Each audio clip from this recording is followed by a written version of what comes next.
En dag blev Bjørn tørstig og fik lyst til øl, men det havde han ikke råd til, så i stedet ville han op og købe cola. Jeg er tørstig i dag. Og for han noget cola efter den druktur i går. Puha, det var faktisk ret hårdt. Så tog Bjørn sin sko og sin jakke på og gik ud af døren for at købe cola op i Brugsen. Tænk, hvis jeg havde råd til øl. Så ville jeg bare holde fest for alle mine venner hele natten. Det kunne være rigtig sjovt at være fuld. Da Bjørn gik, funderede han over en meget mærkelig ting.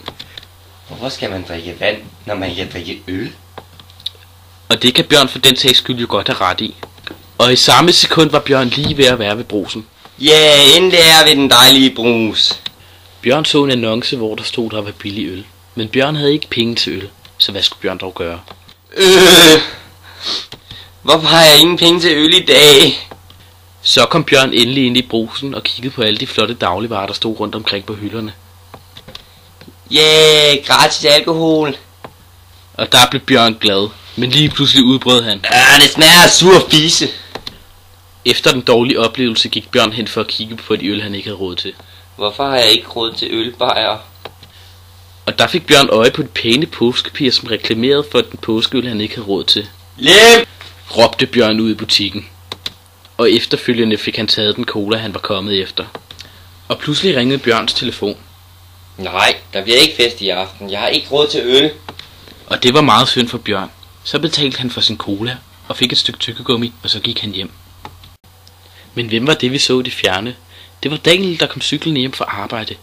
Daniel ville gerne med hjem til Bjørn. Så Bjørn sprang op på cyklen, og afsted kørte de. Men det kunne Daniel ikke klare, så i stedet valgte han at trække, mens Bjørn gik ved siden af. Daniel, der bliver sgu ikke fest i aften, mand. Jeg skal bare være alene med min cola. Slet ikke råd til øl. Efter den meddelelse tog Daniel hjem, og han var da ked af, at der ikke blev fest i aften. Bjørn var også lidt ked af det, men han skulle bare sidde derhjemme sammen med sin cola. Som Bjørn var allermest ked af det, bankede det på døren. Og ind kom alle hans venner, og de havde taget øl med til Bjørn. Der var Bjørn glad. Først kom Esben og Jeppe ind ad døren, og Esben vil selvfølgelig gerne vise hans sniblepiercing. Hvor er det nasty, din bøsse. Og ind ad døren kom også Emil. Gud! Og lige pludselig var lokalet fyldt af glade mennesker. Er de fulde? Ja, du kan tro, de er fulde. Musik!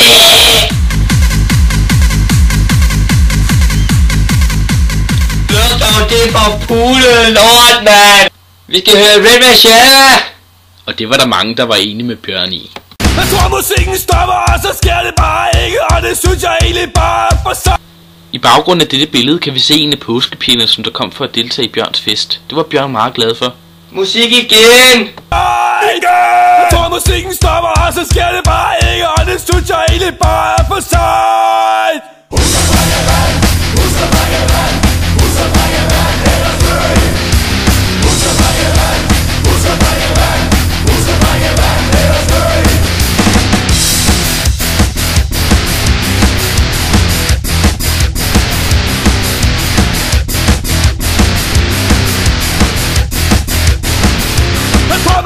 Brune trist og hælder de blå, og hvis du absolut skal, så tag en halv igen. Men kom med, altså brune trist og hælder de blå, og hvis du absolut skal, så tag en halv.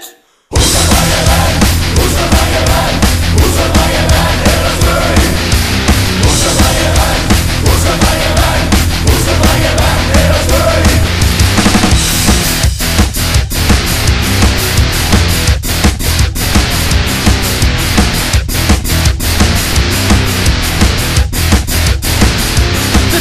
Stop af fantasi. Først bliver man sindssyg, og så dør man igen. Først bliver man sindssyg, og så dør man. Først bliver man sindssyg, og så dør man. Dagen efter festen var Bjørn og hans venner meget trætte. Men de samlede alt panten sammen for at gå op i Brugsen for at købe morgenmad.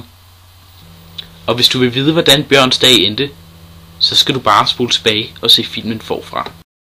Så hvis du går forbi det grønne skur i baghaven og hører høj musik, så kom endelig indenfor. Bare husk at tage øl med til Bjørn. Jeg er hjernedød. Hjernedød. Jeg er hjernedød. Hjernedød. Jeg ved ikke rigtigt, men i Amerika har det bevist, at i sangen Beyond the Realms of Death med Judas Priest, der stemmer i dit hoved, der skal give dig selv et skud, men det er svært, når man ikke ved, hvad vej kuglen kommer ud, så jeg så tager og drop din folk for satanisk musik, for er du først blevet hjernedød, så kan det ikke slå klik. Og selvom også i os må sprang en dåbeged i luften, er der ikke spor galt med fornuften. Nej, jeg er... Det for pule lort, mand!